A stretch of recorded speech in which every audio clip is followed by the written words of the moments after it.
नमस्कार दोस्तों, आपका स्वागत है मेरे चैनल बुक रीडर पर।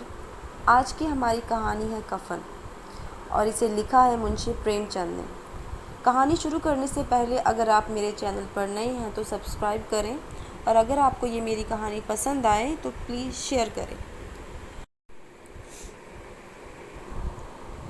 झोंपड़े के दरवाजे पर बाप और बेटा हाथ सेकने के लिए जलाई हुई आग के सामने चुपचाप बैठे हुए थे। अंदर बेटे की जवान बीवी बुधिया, जो माँ बनने वाली थी, वो दर्द में करा रही थी। रह रहकर उसके मुंह से ऐसी दिल दहला देने वाली आवाज़ निकल रही थी कि दोनों कलेजा थाम लेते। कड़ाके की ठंड थी, रात का वक्त था। प्रकृति सन्नाटे में और सारा गांव अंधकार में डूबा हुआ था। पिता घीसू ने कहा, लगता है बचेगी नहीं। तेरा सारा दिन दौड़ते हुए बीत गया, जा देख तो आ। माधव चिढ़ कर बोला, मरना ही तो है, जल्दी मर क्यों नहीं जाती? देख कर क्या करूं? तू तो बड़ा बेरहम है। साल भर जिसके साथ सुख चैन से रहा, उसी के साथ इतनी बेवफाई। तो मुझसे तो उसका तड़पना और हाथ पांव पटकना देखा नहीं जाता। ये चमारों का परिवार था और सारे गांव में बदनाम भी था। घीसू एक दिन काम करता तो 3 दिन आराम करता। माधव इतना कामचोर था कि आधे घंटे काम करता तो घंटे भर बैठकर चैन से हुक्का पीता। इसलिए उन्हें कहीं मजदूरी नहीं मिलती थी। घर में मुट्ठी भर भी अनाज मौजूद हो तो बस वो दोनों काम से तौबा कर लेते। जब 2-4 फांके हो जाते तो घीसू पेड़ पर चढ़कर लकड़ियां तोड़ लाता और माधव उसे बाजार में बेच देता। और जब तक वो पैसे रहते, दोनों इधर उधर मारे मारे फिरते। गांव में काम की कमी नहीं थी। किसानों का गांव था, मेहनती आदमी के लिए 50 काम मौजूद थे। मगर इन दोनों की उसी वक्त बुलाते जब 2 आदमियों से एक का काम निकलवा कर भी संतोष कर लेने के सिवा और कोई चारा नहीं होता था। अगर ये दोनों साधु होते तो उन्हें संतोष और धीरज के लिए संयम और नियम की बिल्कुल ज़रूरत नहीं होती। यह तो इनका स्वभाव था। अजीब जीवन था इनका। घर में मिट्टी के 2-4 बर्तन के सिवा कोई दौलत या जायदाद नहीं थी। फटे चीथड़ों से ये अपने तन को ढांके हुए जिए जा रहे थे। संसार की चिंताओं से आज़ाद, लेकिन बुरी तरह कर्ज में डूबे हुए। ये गालियाँ भी खाते, मार भी खाते, मगर इन्हें कोई गम नहीं होता। ये इतने गरीब और दयनीय हालात में थे कि वसूली की बिल्कुल आशा न रहने पर भी लोग इन्हें कुछ न कुछ कर्ज जरूर दे देते। मटर आलू की फसल होने पर ये दूसरों के खेतों में मटर या आलू उखाड़ लाते या और भून भान कर खा लेते, या 10-5 गन्ना उखाड़ लाते और रात को चूसते। घीसू ने इसी में 60 साल की उम्र काट दी और माधव भी सपूत बेटे की तरह बाप के ही नक्शे कदम पर चल रहा था, बल्कि उसका नाम और रोशन कर रहा था। इस वक्त भी दोनों आग के सामने बैठकर आलू भून रहे थे, जो कि किसी खेत से खोद कर लाए थे। घीसू की पत्नी का तो बहुत पहले ही देहांत हो गया था। माधव की शादी पिछले साल हुई थी। जब से यह औरत आई थी, उसने इस घर को रहने लायक बना दिया था और इस दोनों बेगैरतों के सुख सुविधा का पूरा ध्यान भी रखती थी। जब से वह आई थी यह दोनों और भी आराम मतलब हो गए थे, बल्कि कुछ अकड़ने भी लगे थे। कोई अगर काम करने के लिए बुलाता तो ये बेशर्मी की दुगनी मजदूरी मांगते। वही औरत आज डिलीवरी के दर्द से मर रही थी और यह दोनों उसी इंतज़ार में थे कि वो मर जाएं तो ये आराम से सोएं। घीसू ने आलू निकाल कर छीलते हुए कहा, जाकर देख तो क्या दशा है उसकी, इतना चीख रही है। चुड़ैल का साया होगा और क्या। यहाँ तो ओझा भी 1 रुपया मांगता है। माधव को डर था कि अगर वह कोठरी में गया तो घीसू सारे आलू खा जाएगा। वो बोला, मुझे वहाँ जाते हुए डर लगता है। डर किस बात का, मैं तो यहाँ हूँ ही। तो तुम्हें जाकर देखो ना। मेरी पत्नी जब मरी थी तो मैं 3 दिन तक उसके पास से हिला तक नहीं था, और फिर ये तेरी पत्नी है, क्या वो मुझसे शर्माएगी नहीं? मैंने जिसका कभी मुंह नहीं देखा, आज उसका आधे कपड़ों में लिपटा हुआ शरीर देखूं? उसे तो अभी अपने शरीर की सुध भी नहीं होगी। मुझे देख लेगी तो खुलकर हाथ पाँव भी नहीं मार सकेगी। मैं सोचता हूँ कोई बाल बच्चा हुआ तो क्या होगा। सौंठ गुड़ तेल कुछ भी तो नहीं है घर में। सब कुछ आ जाएगा, भगवान दे तो।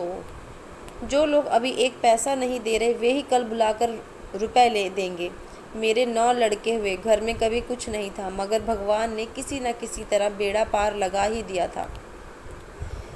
जिस समाज में हम रहते हैं, दिन रात मेहनत करने वालों की हालात अच्छी नहीं हैं, और किसानों के मुकाबले में वे लोग जो किसानों की कमज़ोरियों का फ़ायदा उठाना जानते थे, कहीं ज़्यादा दौलतमंद थे। वहाँ इस तरह की सोच और ख्याल का पैदा हो जाना कोई अचरज की बात नहीं थी। हम तो कहेंगे घीसू किसानों से कहीं ज़्यादा समझदार और परवाह करने वाला था। जिन किसानों में सोचने समझने की शक्ति खत्म हो गई थी, उनके ग्रुप में शामिल होने के बजाय वो बैठकबाजों की बदनाम मंडली में जा मिला था। हाँ, उसमें यह शक्ति नहीं थी कि बैठकबाजों के नियम और नीति का पालन करता, इसलिए जहाँ उसकी मंडली के और लोग गांव के हेड और मुखिया बने हुए थे, घीसू पर सारा गांव उंगली उठाता था।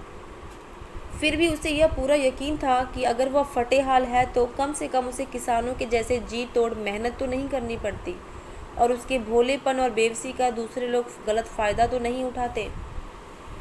दोनों आलू निकाल कर उसे गर्मा गर्म ही खाने लगे। कल से कुछ नहीं खाया था, उनमें इतना सब्र भी ना था कि उसे ठंडा हो जाने दे। इस वजह से कई बार दोनों की जुबान भी जल गई। छिल जाने पर आलू का बाहरी हिस्सा जबान, हलक और तालू को जला देता था, और उस अंगारे को मुंह में रखने से ज़्यादा भलाई इसी में थी कि वह पेट के अंदर पहुंच जाए। वहां उसे ठंडा करने के लिए काफ़ी सामान था, इसलिए दोनों उसे जल्दी जल्दी निगल जाते। हालांकि इस कोशिश में उनकी आंखों से आंसू निकल रहे थे। घीसू को उस वक्त ठाकुर की बारात की याद आई, जिसमें 20 साल पहले वो गया था। उस दावत में उसे जो संतुष्टि और तृप्ति मिली थी, वह उसके जीवन में एक याद रखने लायक बात थी, और आज भी उसकी याद ताज़ा थी। वो बोला, मैं वह दावत नहीं भूलता। तब से लेकर आज तक उस तरह का लजीज और भरपेट खाना नहीं मिला। लड़की वालों ने सबको भरपेट पूड़ियाँ खिलाई थी। सबको, छोटे बड़े, सब ने पूड़ियाँ खाई, और वो भी असली घी की। चटनी, रायता, 3 तरह के सूखे साग, एक रसेदार सब्जी, दही, चटनी, मिठाई। अब क्या बताऊं उस दावत में क्या स्वाद मिला। कोई रोक टोक नहीं थी, जो चीज़ चाहो मांगो, जितना चाहो खाओ। लोगों ने ऐसे खाया जैसे कि किसी से पानी भी नहीं पिया गया। मगर परोसने वाले हैं कि पत्तल में गरम गरम गोल गोल घी की सुगंध से भरी कचौड़ियाँ डालते जा रहे थे। कोई मना करता और नहीं चाहिए पत्तल पर हाथ रोक लेता, तब वो और 2-3 उसमें डाल देते थे। सबने खाना खत्म कर मुंह हाथ धो लिया तो पान इलायची भी मिली, मगर मुझे पान लेने की सुध कहाँ थी। मुझे से खड़ा भी नहीं हुआ जा रहा था। मैं तो चटपट जाकर अपने कंबल में घुस गया। ऐसा दिल दरिया था वह ठाकुर। माधव ने इतने सारे स्वादिष्ट खाने का मन ही मन मज़ा लेते हुए कहा, अब हमें कोई ऐसी दावत नहीं खिलाता। अब कोई क्या खिलाएगा। वह ज़माना दूसरा था। अब तो कम से कम खर्च करना चाहते हैं। शादी ब्याह में खर्च मत करो, अंतिम संस्कार में खर्च मत करो। ज़रा कोई पूछे उनसे कि गरीबों का माल बटोर बटोर कर कहाँ रखोगे। बटोरने में तो कमी नहीं, हाँ खर्च करते वक्त कमी सूझती है। तुमने बस 20 पूरियाँ खाई होंगी। 20 से ज़्यादा खाई थी। मैं 50 खा जाता। 50 से कम मैंने ना खाई होंगी। अच्छा पका था। तू तो मेरा आधा भी नहीं है। आलू खाकर दोनों ने पानी पिया और वहीं बुझी हुई आग के सामने अपनी धोतियाँ ओढ़कर पाँव पेट में डाले सो गए, जैसे 2 बड़े बड़े अजगर गेंडुलिया मार पड़े हों। और बुधिया अभी तक करा रही थी। सवेरे माधव ने कोठरी में जाकर देखा तो उसकी पत्नी बिल्कुल ठंडी पड़ चुकी थी। उसके मुंह पर मक्खियाँ भिनभिना रही थीं, आंखें जैसे पत्थर की हो गई हों, और वो ऊपर की ओर देख रही थी। पूरा शरीर धूल से लथपथ था। उसके पेट में बच्चा मर गया था। माधव भागा हुआ घीसू के पास आया। फिर दोनों ज़ोर ज़ोर से हाय हाय करने और छाते पीटने लगे। पड़ोस वालों ने यह रोना धोना सुना तो दौड़े हुए आए और पुरानी मर्यादा के अनुसार इन अभागों को समझाने लगे। मगर ज़्यादा रोने पीटने का समय नहीं था। कफन की और लकड़ी की फिक्र करनी थी। घर में तो पैसा इस तरह से गायब था जैसे चील के घोंसले में मांस। बाप बेटे रोते हुए गांव के ज़मींदार के पास गए। वह इन दोनों की सूरत से भी नफरत करते थे। कई बार इन्हें अपने हाथों से पीट भी चुके थे। चोरी करने के लिए, वादा कर काम ना करने के लिए। उन्होंने पूछा, क्या है वे घिसुए, रोता क्यों है? आजकल तो तू कहीं दिखाई भी नहीं देता, मालूम होता है इस गांव में रहना नहीं चाहता। घीसू ने ज़मीन पर सिर रखकर आंखों में आंसू भरे और कहा, सरकार बड़ी तकलीफ़ में हूँ। माधव की घरवाली रात को गुजर गई। रात भर तड़पती रही सरकार। हम दोनों उसके सिरहाने बैठे रहे, दवा दारू जो कुछ भी हो सका सब कुछ किया, लेकिन फिर भी वह हमें धोखा दे गई। अब तो हमें कोई एक रोटी देने वाला भी नहीं रहा मालिक। हम तबाह हो गए, हमारा घर उजड़ गया। आपका गुलाम हूँ, अब आपके सिवा कौन उसकी मिट्टी पार लगाएगा? हमारे हाथ में तो जो कुछ था वह सब तो दवा दारू में चला गया। सरकार की दया होगी तो उसकी लाश उठेगी, आपके सिवा उसके दरवाजे पर जाऊं कैसे? जमींदार साहब बहुत दयालु थे, मगर घीसू पर दया करना काले कंबल पर रंग चढ़ाना जैसा था। उनके जी में तो आया कि वो कह दे, चल दूर हो जा यहाँ से। यूँ तो बुलाने पर कभी आता नहीं, आज जब ज़रूरत पड़ी है तो आकर खुशामद कर रहा है। निकम्मा कहीं का बदमाश। लेकिन यह गुस्सा करने का या सज़ा देने का मौका नहीं था। जी में कुढ़ते हुए उन्होंने 2 रुपए निकाल कर उसकी ओर फेंक दिए, मगर हमदर्दी का एक भी शब्द उनके मुंह से नहीं निकला। उन्होंने घीसू की तरफ देखा तक नहीं। उनके लिए ऐसा था जैसे उन्होंने सिर का बोझ उतार दिया हो। जब जमींदार साहब ने 2 रुपए दे दिए तो गांव के बनिए महाजनों की मना करने की हिम्मत कहाँ होती। घीसू जमींदार का नाम ढिंडोरा भी पीटना जानता था। किसी ने 2 आने दिए, किसी ने 4 आने। 1 घंटे में घीसू के पास 5 रुपए की अच्छी रकम जमा हो गई। कहीं से अनाज मिल गया, कहीं से लकड़ी, और दोपहर में घीसू और माधव बाजार में कफन लाने चल दिए। इधर लोग बांस वांस काटने लगे थे। गांव की नर्मदिल औरतें आकर लाश देखती और उसकी बेकसी पर 2 बूंद आंसू बहाकर चली जाती। बाजार में पहुंचकर घीसू बोला, उसे जलाने भर की लकड़ी तो मिल गई है, क्यों माधव? माधव बोला, हाँ लकड़ी तो बहुत है, अब कफन चाहिए। तो चलो कोई हल्का सा कफन ले लें। हाँ और क्या, लाश उठते उठते रात हो जाएगी, रात को कफन कौन देखता है? कैसा बुरा रिवाज है कि जिसे जीते जी तन ढकने को चीथड़ा भी ना मिले, उसे मरने पर नया कफन चाहिए। कफन लाश के साथ जल ही तो जाता है, और क्या रखा है। यही 5 रुपए पहले मिलते तो दवा दारू कर लेते। दोनों एक दूसरे के मन की बात समझ रहे थे। वो दोनों बाजार में इधर उधर घूमते रहे, कभी इस दुकान पर गए, कभी उस दुकान पर। तरह तरह के कपड़े, रेशमी और सूती देखे, मगर कुछ पसंद नहीं आया। ऐसे घूमते घूमते शाम हो गई। फिर दोनों एक शराब खाने के सामने जा पहुँचे। वहाँ जरा देर तक दोनों दुविधा में खड़े रहे। फिर घीसू ने गद्दी के सामने जाकर कहा, साहू जी 1 बोतल हमें भी देना। उसके बाद थोड़ा चिकन आया, तली हुई मछली आई, और दोनों बरामदे में बैठकर शांति से पीने लगे। थोड़ा पीने के बाद दोनों को नशा होने लगा। घीसू बोला, कफन लगाने से क्या मिलता है, आखिर जल ही तो जाता है, कुछ बहू के साथ तो जाएगा नहीं। माधव आसमान की ओर देखकर बोला, मानो देवी देवताओं को अपने निर्दोष होने का साक्षी बना रहा हो। दुनिया का दस्तूर है, नहीं तो लोग बावनों को हज़ारों रुपए क्यों दे देते हैं। कौन देखता है परलोक में मिलता है या नहीं। बड़े आदमियों के पास दौलत है, वो फूके ना, हमारे पास फूकने को है ही क्या। लेकिन लोगों को जवाब क्या दोगे? लोग पूछेंगे नहीं कफन कहाँ है। घीसू हंसा, अबे कह देंगे कि रुपए कमर से खिसक गए, बहुत ढूंढा मिले ही नहीं। लोगों को विश्वास नहीं होगा, लेकिन फिर वही रुपए भी दे देंगे। इस अचानक से मिले सौभाग्य पर माधव भी हंसा, बोला, बड़ी अच्छी थी बेचारी, मरी भी तो हमें खूब खिला पिलाकर। दोनों आधी बोतल से ज़्यादा गटक चुके थे। घीसू ने 2 सेर पूड़ियाँ मंगाई, चटनी, अचार, कलेजियाँ। शराब खाने के सामने ही दुकान थी। माधव लपक कर 2 पत्रों में सारा सामान ले आया। पूरा 1.5 रुपया खर्च हो गया। अब सिर्फ थोड़े से पैसे बचे थे। दोनों उस वक्त इस तरह शान से बैठकर पूड़ियाँ खा रहे थे जैसे जंगल में कोई शेर अपना शिकार उड़ा रहा हो। उन्हें ना जवाब देने का खौफ था, ना बदनामी की फिक्र। इन सब भावनाओं को उन्होंने बहुत पहले ही जीत लिया था, यानी इससे अब कोई फ़र्क नहीं पड़ता था। घीसू एक ज्ञानी पंडित के भाव से बोला, हमारी आत्मा खुश और तृप्त हो रही है तो क्या उसे पुण्य नहीं मिलेगा? माधव ने श्रद्धा से सिर झुकाकर कहा, जरूर मिलेगा। भगवान तुम अंतर्यामी हो, उसे बैकुंठ ले जाना। हम दोनों दिल से आशीर्वाद दे रहे हैं। आज जो खाना मिला है वह उम्र भर नहीं मिला था। एक पल के बाद माधव के मन में एक शंका जागी। बोला, क्यों दादा, हम लोग भी एक ना एक दिन वहाँ जाएंगे ही। घीसू ने इस भोले भाले सवाल का कुछ जवाब नहीं दिया। वह परलोक की बातें सोचकर इस आनंद में बाधा नहीं डालना चाहता था। अगर वहाँ हम लोगों से पूछा गया कि तुमने कफन क्यों नहीं दिया तो क्या कहोगे? कहेंगे तुम्हारा सिर। पूछेगी तो ज़रूर। तू कैसे जानता है कि उसे कफन नहीं मिलेगा? तू मुझे ऐसा गधा समझता है क्या? मैं क्या 60 साल दुनिया में घास खोदता रहा हूँ?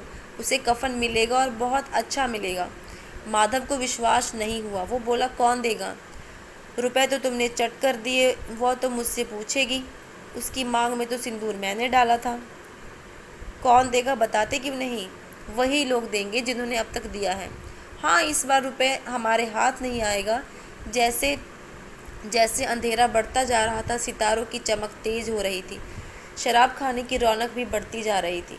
कोई गा रहा था, कोई डींग हाँक रहा था, कोई अपने साथी के गले लिपटा जा रहा था, कोई अपने दोस्त के मुंह में जाम का कुल्हड़ लगा देता था।